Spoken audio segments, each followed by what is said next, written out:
This is a podcast where real doctors discuss fake medical emergencies.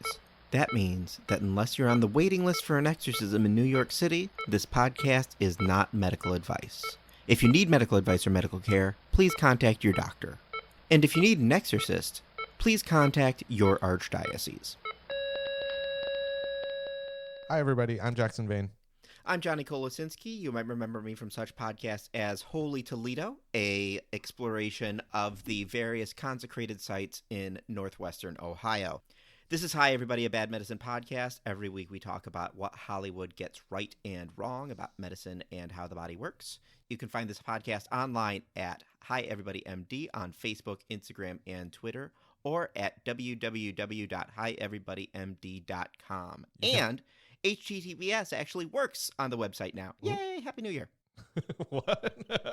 Oh, because the website works now? Yeah, because I was futzing with the website this morning. What a good Happy New Year. You can also call us at 530-DOCTORB. That's 530-DOCTORB. The B this week stands for bad nursing, because that's a lot of what we saw today. Yeah. We are joined this week by Dr. Greg Winter. What's going on, guys? And we are going to be discussing something that Greg recommended for us, which is Season 1, Episode 11 of Evil, called Room 320. Can I immediately interject? Because by recommend, I mean, it's a thing that I had to be angry about when I was watching it the first time. I can't recommend it as a thing to watch. I did not enjoy it. I really like the show. I think the show is great. This episode was hot doo-doo. The first time I watched it, like my skin was crawling in anger. Yeah. I'm glad that you recommended the show before recommending watching this episode for the podcast, because I really like the show too, and I wouldn't have put it on if you hadn't recommended it. And if I'd only seen this episode, It's strange because it feels like, I mean, the show is kind of tooling along doing its own thing. And this episode, like what's going on? It feels like he was pregnant for a week and they just had to do a bottle episode and stick him in bed. This was a bottle episode more than anything. It was just one room for an hour of pain. So, brief synopsis of the series is that Mike Coulter from Luke Cage is a priest in training who researches whether or not someone deserves an exorcism in New York City. And he's joined by Asif Mandi, and I always blank on her name, Katja Herbers? Sure. Yes. That is a psychologist, to do those determinations. Yes. Last week in episode 10, he got stabbed. This week, he's in the hospital. Yeah, this is all on Netflix if you want to watch it. I highly recommend watching the series. It's like kind of X-Files-y. It's kind of Case of the Week. It's supernatural, but they always try to give it a scientific explanation, which makes it satisfying and not stupid. Except for this episode. Yeah. What the hell was going on? I don't know. So, like, he ended up in the hospital, got some kind of surgery, and then they put him in a bed with no monitors and probably the worst placed IV I've ever seen. Yeah. I mean, if that's where you want to start. I mean, that is where I'm going to start. Also, the rail was never up. That's true. But also, it's not supposed to be. Is it? It's not. I have one stupid thing. Yeah. Before. So I was talking to my dad who listens to this show, and he's a little bit hard of hearing, and he had some feedback, which was, I like to listen to the episodes that you're in. I want to listen to the ones that you're in, and I can't really tell who's who. Evidently, Jackson and I sound kind of similar. So scary. When somebody says something funny, it's me. When somebody says something that's not so funny, it's Jackson. Dad, this is me. No, it is me. Dad, this is me, your son, Dr. Greg Winter. Uh-oh. Now I sound like everybody. Yep. Way to go. Way to open up that can of worms, because now he's going to be super confused about it. Yes, he is. But yes, going there, I thought the rails have to be up all the time. Like, that was a big thing in our department. It's like, if a kid's lying in the bed alone or they're at a fall risk, you should keep the rails up. That's fair, but also the rules are different between kids and adults, and full bed rails is considered a restraint, and that is not allowed. You are not allowed to have restraints in the hospital at this time. You could have one bed rail up, can't have both, and that's why most of the bed rails now are actually like kind of they're like go down to halfway to your shoulder, because otherwise you're like caging people in their beds. Luke caging people in their beds. That was Greg. But they also told him not to move because of his stitches would pop. I mean, that was sort of my main question about this: is what unit is he in? Like, where is he in surgical recovery? Is that what's going on? So I would assume he would be in like a trauma ICU. But he's not in the ICU. Nobody around him has any sort of breathing machines. He's not really getting monitored in any way. But if you got stabbed a bunch of times and you were almost dead, you should probably be in the ICU. I mean, probably he would be in either post-op observation or in the ICU. Or especially if you have nurse druggy drug. Yeah. The thing that's frustrating about that is like there is no consistency with what's happening to anyone. I mean, you have a guy laying in bed that's supposed to be getting medications all the time, and then it's too frustrating to come up with a complete sentence about it. Well, so you said something very interesting, which was that he'd possibly be in post-op observation. And one of the first things that I noticed watching this episode was that he was never being observed. No. Right. That's the thing. It's like he's tucked away in a little room, which would go against everything in an unstable patient that you're trying to keep an eye on. Also, that nurse has too many patients to take care of all at once. Her ratios are too high. I mean, my real thought is how long is her shift? She's working the overnight shift and the day shift. Mm-hmm. Like, how is this possible? She really, when you love your job of killing people, it doesn't feel like work. You know? That was me, not Greg. If you only kill people you don't like, you'll never work a day in your life. But I mean, she did that a lot, and then let's wait. I'm gonna pause for a second and say when we're talking about David's roommate in the post-op trauma ICU observation general admission ward. Yeah, that sounds right. Was another black man who said that this nurse, in particular, the nurse with the squeaky shoes, kills black patients by over-medication. And that's who we're discussing. Yes. When we say she so Nurse often. Plague. Yeah. Nurse Plague, Nurse Block, Nurse Squeaky Which brings shoes. up my other question. How often is that guy in the hospital? How does he know all this about Nurse Plague? It's a frequent flyer, I guess.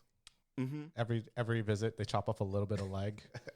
And then they just went above the knee. It feels like there were so many ideas that whoever wrote this had. Like, we're gonna touch on racial disparities in medicine. We're gonna talk about the opioid crisis. We're gonna do all this stuff, and like it's just a jumble of nonsense. Yeah. And also, before the credits even rolled or the open rolled, what's up with Chekhov's rosary? That's true. I mean, I think there was a lot of ideas. I don't understand. Yeah. What was the point of the rosary? And flip it up. The point of the rosary, so the first person that David sees is a priest that he doesn't know because, I mean, it's New York City. That's plausible that he doesn't know every priest in town. It says, I'm going to leave you this rosary here, and if you never ever need anything from me, flip it upside down. So is that the priest signal? Yeah, that's the priest signal. How weird is that as the signal to put Jesus face down, like cover up Jesus, and then that way, then I'll know that you need God. Like, whatever. It's the sign of distress. I want people to watch this show because it's great, but also skip this episode because it is right. We also want you to watch Midsummer. But seriously, do watch this episode. I'm going to disagree and say watch this episode of Evil because it's like a fever dream.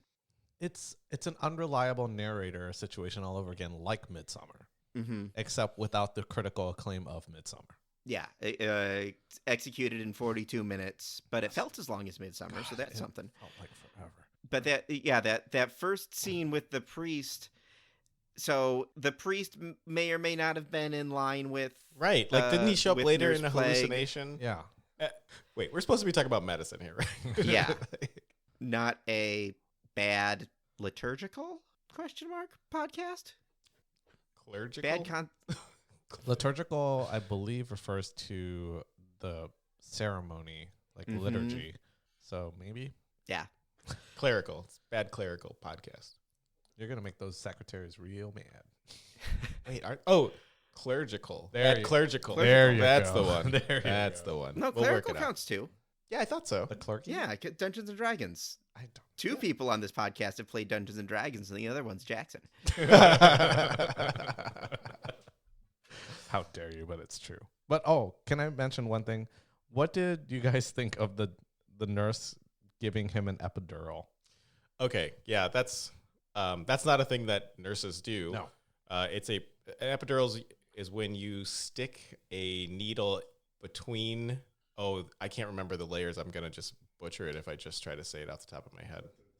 Through some of the meningeal layers, basically. So it's basically a way to give medicine directly into your spinal column. You're not giving it into the nerves. You're trying to give it into the space that protects those nerves. The dura. The dura, if you will. Remember, your body is tubes. We've talked about. But when you give medicine in that particular space, the medicine it will act significantly faster, and it will be more potent than if you were to do it through an IV. And because of that, it's a pretty significant procedure. You also are injecting into their spinal column. And so there's a potential to do some significant damage. In fact, people have complications from getting like back stimulators and things like that, which goes into that same area. And so this is just not a thing that nurses do. Not that it's a super complicated procedure, but it's not, you do it under sterile conditions, and it is not a thing that just somebody shows up and sticks a needle into your back. And she definitely did not do it under sterile conditions. No, she did not. She basically just took a gigantic needle, put it into his back, and just spilled blood all over her shoes, too. That's true. They did show the blood on the shoes. I don't know any nurses now that would wear white shoes, ever. Yeah. White really shows the stains very quickly. Yeah. Yeah. You don't want to wear white anything in a hospital. That's going to get real icky real fast. And yet we insist on the white coats. I don't wear my white coat. I don't think I've worn my white coat. You're one of the good ones. I also work in an emergency department. I don't want various bodily fluids on my coat. Also, I look like a child playing dress up, which also doesn't work as well. There was a couple things that I did know. I mean, that thing with the nurse doing the epidural is pretty egregious. But epidurals do get done for surgical pain, so it's just not how they would be done. The thing I noticed kind of right in the beginning is there's this, you can't tell if anything that's happening in this episode is a hallucination or not, but there's like patients that are kind of screaming and yelling. And that's something that is like, that happens in the hospital all the time. Like there's people in pain, there's people that are delirious, there's people that are just, all types of stuff is going on. And going through medical training, it beats the humanity out of responding to that kind of stuff out of you. You just like, it's alarm fatigue. Yeah. It's so much stuff happening so many times that you just don't respond anymore. And it's a weird thing now that I don't work in the hospital. So like now when I'm in the hospital or I'm doing something in a nursing home and I do hear that, I have a tendency to respond like a human being as opposed to all the people around me who are just ignoring it. But you can't. There's too much stuff going on, and a lot of it is, underlying conditions, and it's a fix the problem in front of you and recognize what's fixable and what's either not something that can be addressed immediately or not something that's it's also like dangerous. That's not my responsibility. Like I have tons of other responsibilities. I can't, like, if you respond to every alarm, you will never get anything done. Yep. And that's why there's a hierarchy in place. And it's weird because you get that alarm fatigue in order to survive, but it also is a weird feeling if you hear someone yelling help. And you kind of like, maybe you peek your head in and be like, oh, okay, they're okay. But they're still yelling help. And you're just like, I don't care. It's, do I need to respond to it now or should I wait for someone else to respond to it? And that's like the kind of disheartening thing. Yeah. Is like, especially in the emergency department, you hear a lot of yelling all the time and you kind of have to filter some of it out. But then there's certain yells that go above the other yells that you have to address. Yep. And I think that's kind of where you're at. Like I can hear kids screaming and crying all day long and not be bothered by it. But then there's like a certain scream that goes above the other screams that you're like, okay, I should address this now. Mm-hmm. And that's the weird. Kind of part of your training to learn how to pick those actual alarms out of a sea of alarms. Find real screams. I was working at a hospital in Colorado and the fire alarm system was messed up. And that's like a weird, like you can't ignore that, but unless you have a week where you have to ignore that, otherwise you'll never get anything done. That's just like a very weird scenario. Mm-hmm. One of these could be real, and we're all just going about our daily life. We're going to die. Or in Columbus, Ohio, every Wednesday at noon, the tornado sirens go off. And to ignore a tornado siren at lunchtime on Wednesday. Those tornadoes are in the background planning. Yeah.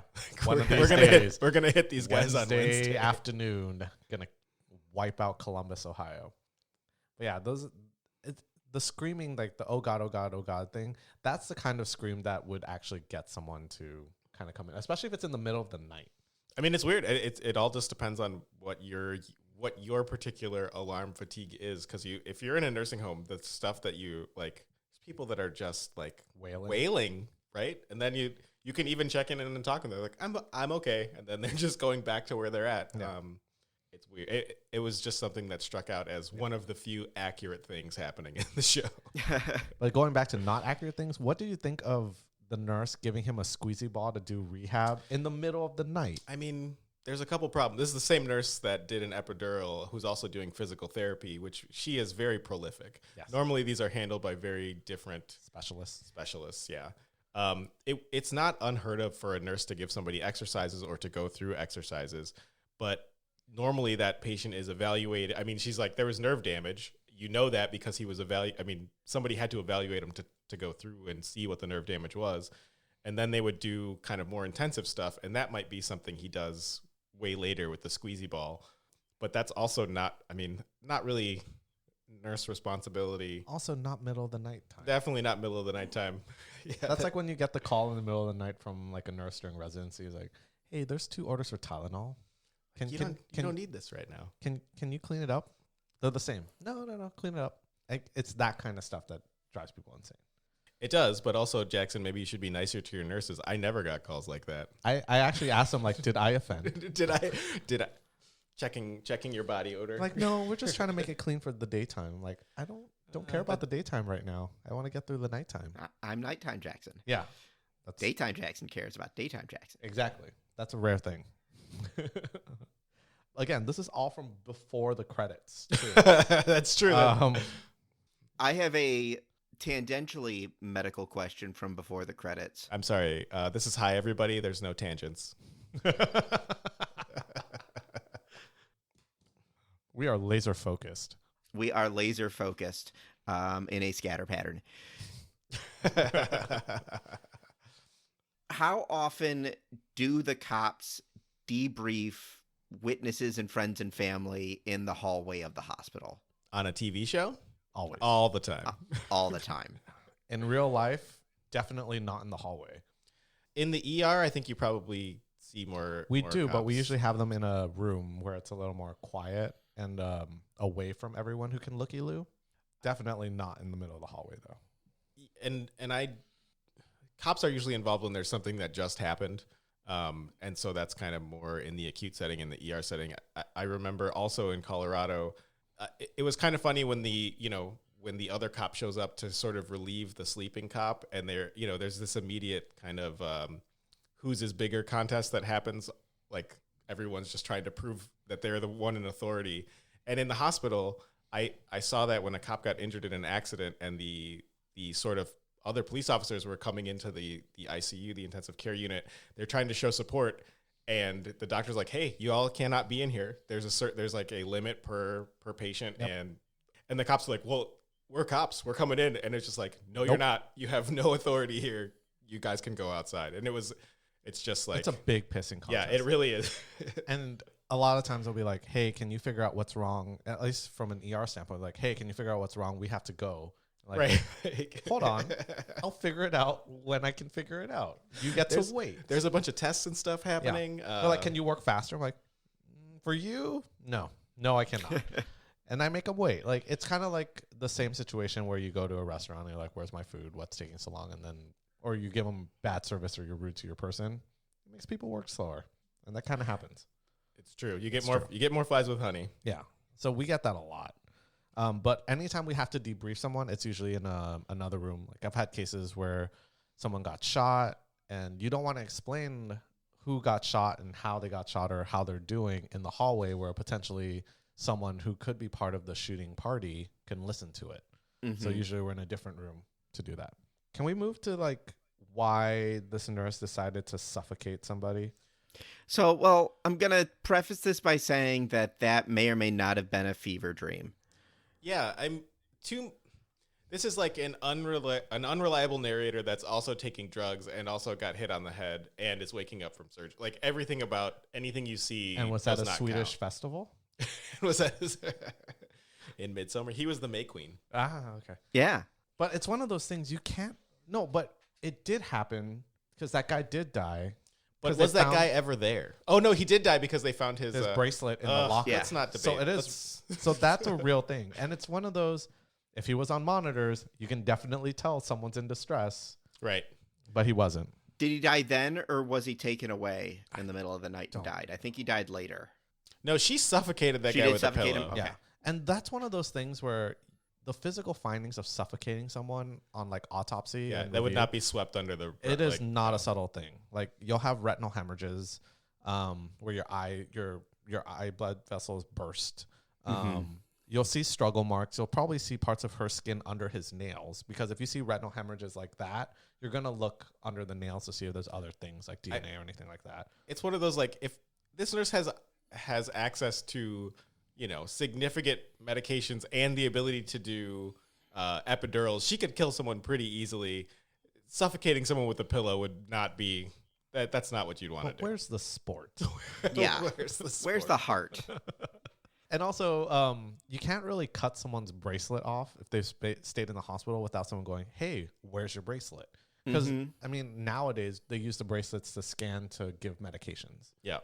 So like that's to keep them accountable for not taking drugs out of the system and then pocketing it. So it always correlates. So it's really hard for that nurse to explain, "Hey, why did you give so much PRN medication?" Right.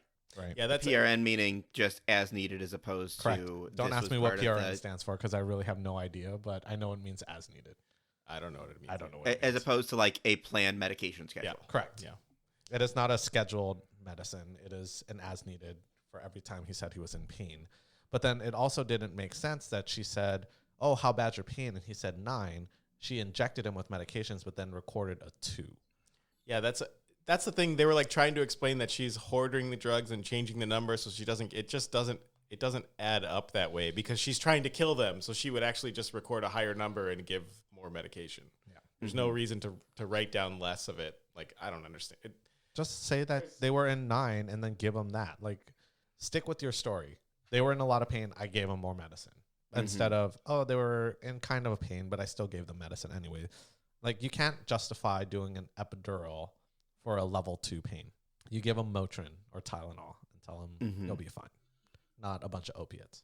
Or injecting it straight into the IV bag, which is really crazy. Yeah, there's a lot of crazy stuff in here. Why is that crazy? Which part? The injecting it straight into the IV bag. So you can't dictate how fast that stuff's. Well, you can, but it's probably going to go out at a slower rate that it's not going to be as beneficial to the patient. Okay. No. Oh, so the real thing is that if you're going to administer some other medication into someone's IV, you don't put it in the bag. You're giving it. You want it to go to them. And if you put it into the bag, until that bag gets all mixed up, you don't know the concentrations of anything. So medicines do get mixed in IV bags, but it gets mixed before it comes to the patient. Okay.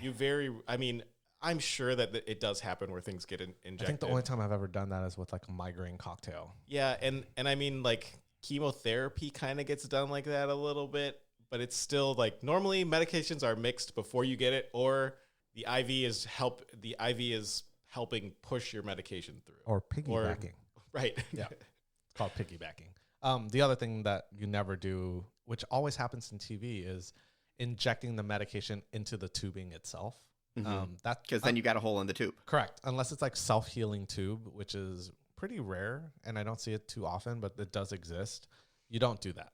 Because now, you have a hole in the tube. And also, that tube is dirty, right? So if that tube's been on the ground or touching the bed or whatever. Or slammed in a drawer. Or that. And then you introduce a needle and then potentially introduce the bacteria that's on it into the tubing. You injected that patient with bacteria. You've just injected them with everyone that drawer has ever slept with. Correct. That was Johnny. That was Johnny. Also, I also wrote, how come there's been so much IV pulling? By IV pulling, you mean the removing of an IV over and over again? David removing his IV. I mean, he's trying to stop access to drugging him into submission. It's a bloody mess. Yeah, IVs are not that. I mean, I don't know. If you put IVs go in through a very small hole. Usually you're using a pretty small needle. There's a little plastic sheath that threads over the needle once it's in the right spot. Depends on the gauge. But for normal stuff where if someone is not using a large bore needle, just kind of a normal patient that you'd see in the hospital, if you pulled an IV out and then you just put your hand over it, it would stop bleeding almost immediately. It's like he is covered in blood the entire episode. And I will say this, in the ER, when we do start IVs, you usually try to start the biggest one possible on people. Which is different because you're... And when those get pulled, it's a bloodbath. And that's like a concerning thing. Right, but it's like he's not in that position. He's out of surgery. He's kind of a stable patient. Stable or not, if this is observation, if this is post-operational observation, they're doing a really, really horrible job maintaining the dryness and cleanliness of his bandages. His bandages are sopping wet and bloody the entire time. Yeah. Also, the nurse reinforcing the IV with just wraps and wraps of tape around his wrist. Yeah, and that still actually doesn't reinforce much because you still have the same fulcrum if you pull it. Yeah, you need to add more tegaderm on that thing. Well, normally you kind of bend the tube over on itself, so when it does get pulled, it doesn't pull on the needle; it pulls on the tube. It puts the pressure on the tube. So, I mean, that nurse sucked. She's really frustrating. She was probably one of the most frustrating nurse representations, I think. Well, that's the thing that was making my skin crawl, because I work with such great nurses, and then like seeing like there was no other side of it, right? Like, yeah, it's just like the nurses are bad. She wasn't just a bad person; she was a bad nurse, even if she had been a good person doing her best. She was just bad. She was just bad. Yeah. She was bad at her job and a bad human being. Yeah, right. I mean, she stopped his visitors from coming in because he had an infection. Yeah, that's a meaningless thing. Yeah, there's no reason to stop someone from coming in because they have an infection. If that's the case, no one can visit anyone ever. Well, it's kind of like right now. I mean, yeah, it was kind of weird to see people roaming around in the hospital without masks on. Mm-hmm. Yeah, mm-hmm. It was an odd thing. I agree. Do you think they filmed this in a soundstage or in like an actual hospital? So in my experience, they make sound stages look a lot like... So what I've learned is the first season of a show, if it's like a medical show, they'll usually use like a real hospital. Because it's cheaper. Because it's cheaper. And then when they realize they get renewed, they'll build a soundstage hospital. Right, but this isn't a medical show. No.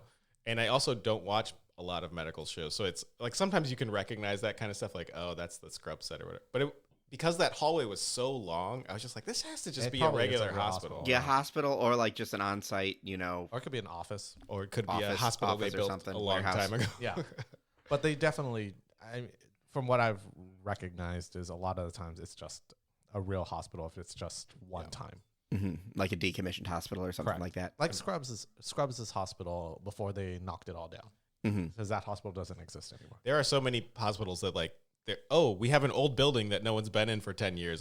They have an entire like underground wing of the hospital that's just, no one uses this anymore. As long as there's no carpet. So there's a lot of hospitals out there that have like an underground area that they use for maybe filming and all that stuff. No, they don't use it for filming. They use it for used to be the hospital, and now the hospital has built up other stuff, and it's just empty. I mean, it's still a hospital. There's just nothing happening. It's a hospital for ghosts. That's what it's for. And to creep people out. It's a hospital for ants. It's underground. For the sacrifices. Correct. Just for human sacrifices. Yeah, that part was getting... things got really weird. They had so many ideas. He had a lot of fevers, and I was thinking, is he having fevers because he's going through withdrawals? Because he got drugged up a lot.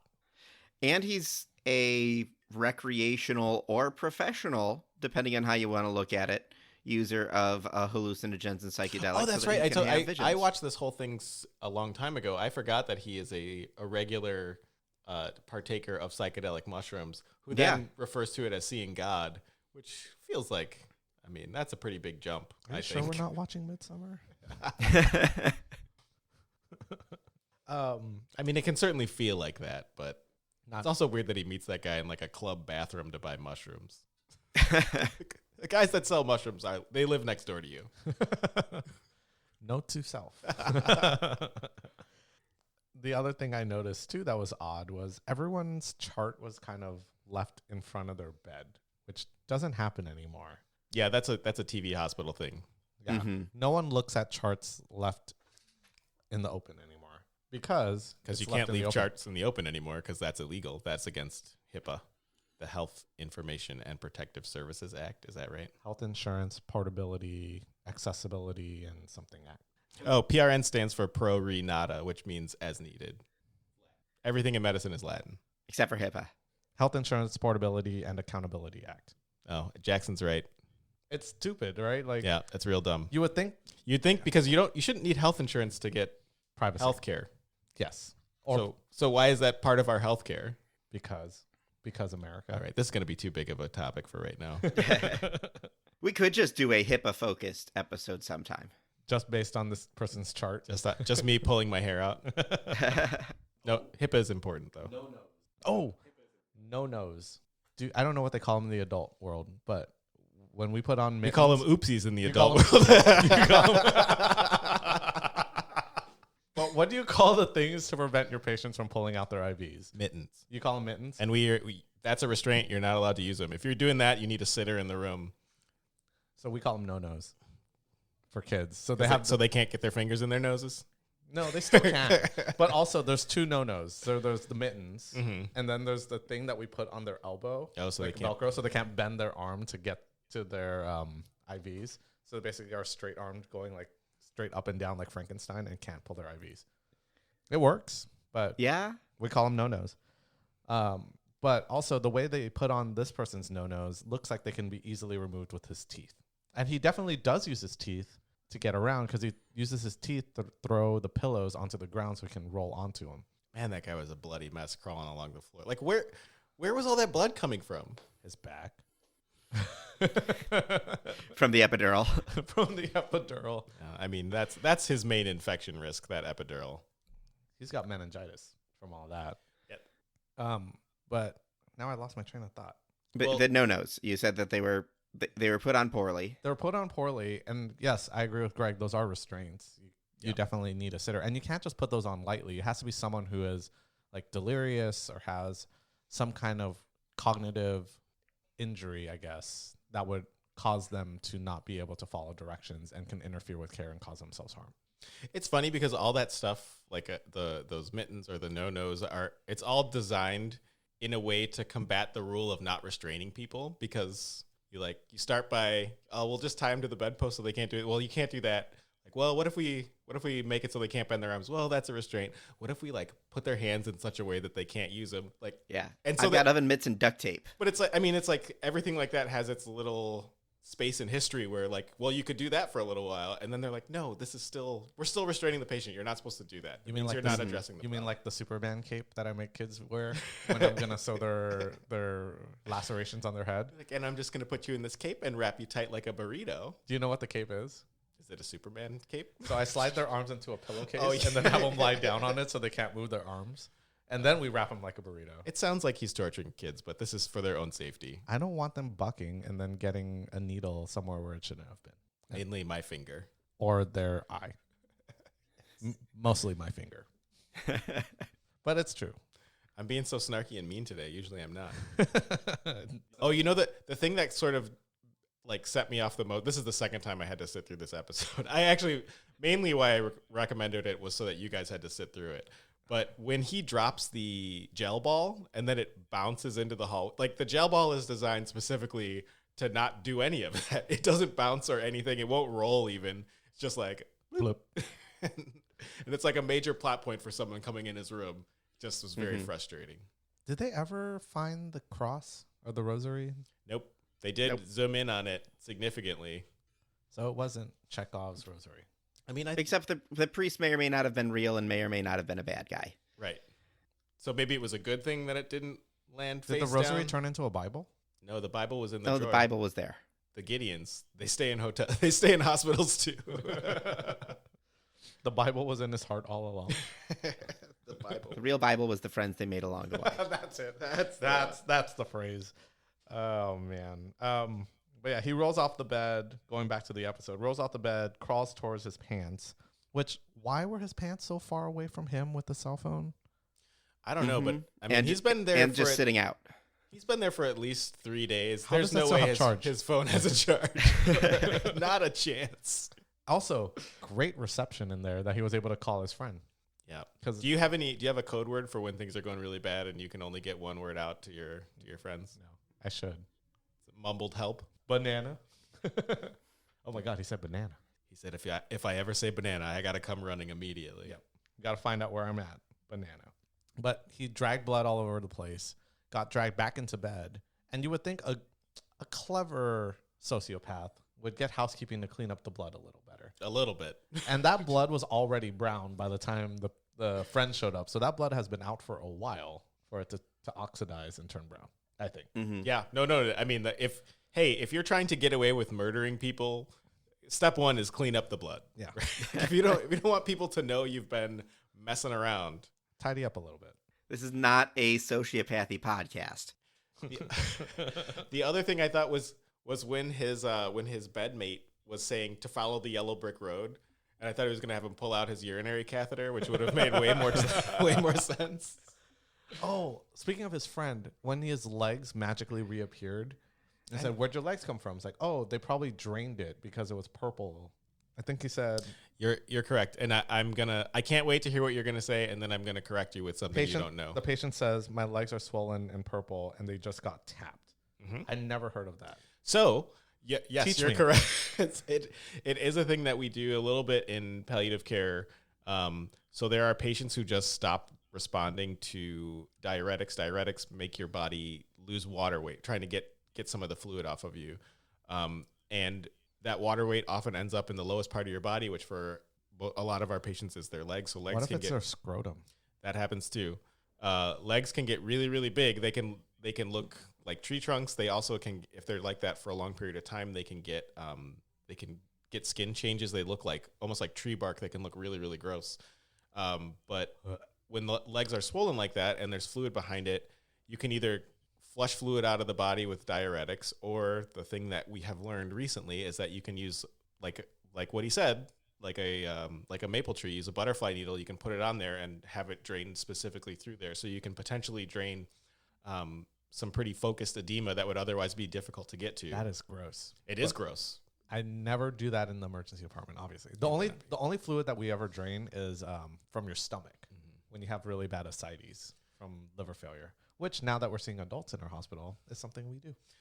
The thing about diuretics is that they make your blood pressure drop when you're getting rid of all that fluid. And my patients are often too sick to even have that kind of medicine. Their blood pressure is already too low. Mm-hmm. And so this is a way where you can remove some of that uncomfortable fluid and sort of address that issue of swollen. I mean, sometimes your legs will even, whatever is swollen will also be itchy because the skin is stretched out kind of awkwardly. So you can get at that symptom management without having to kind of affect everything in the whole body. So it's actually pretty effective, but also he's not likely to be a patient that's suffering from that. That's kind of like an older, sick person. I was going to ask you, at one point when you tap the leg, does the leg grow back? Well, that just ties into the hallucination aspect, though, of how much of what David was seeing was real and how much of it was his fever dream / demon / May Queen. Yeah, / May Queen. I mean, there was a lot of confusing things in this episode in general. Mm-hmm. That's kind of why I wanted you guys to see it, because it's just so nonsense. Like they clearly had a lot of ideas that they wanted to get out, but also none of it is coherent. And anyone looking at that with a medical background could have suggested a lot of small things to make it not so frustrating to watch. I think the least frustrating part was when Kurt Fuller came in. Yeah, friend of the show, Kurt Fuller, in that he retweeted us, who we've discussed before from No Holds Barred, plays Kristen, the psychologist's therapist and psychiatrist. And he comes in, having spoken with David before, he comes in as David's doctor. He's swinging that when he walks in, too. He swung that doctor real big. Yeah. He swung his official I'm a doctor ID badge out there and threatened to have her the nurse plague's job because he golfs with the board of nurses. Is saying like I'm a doctor walking into the hospital kind of like the do you know who I am of celebrities? Yes, it's exactly that. Yeah. You're not giving me the respect I should have, despite the fact that I have no credentials or power here. And also, he was lying when he walked in because he is not that patient's doctor. Although maybe he is, but also you're not treating anything psychiatrically there. No. He's in there for a surgical thing. But he did call out like crappy nursing. It's a weird flex, and then he also immediately threatened to sue the hospital. Mm-hmm. And this is a thing that family members think that means something, and it doesn't. But I think if you want to protect your loved ones in the hospital, and you should, like, have somebody be there with them. Make sure that when medicine's being given, make sure that you know what it is. Don't be afraid to write things down. Always ask questions. If you don't understand something, or if people don't think that you care, it makes them care less. Yeah. Don't be annoying, but also it's okay to ask questions. It's okay to participate in the care. Yeah.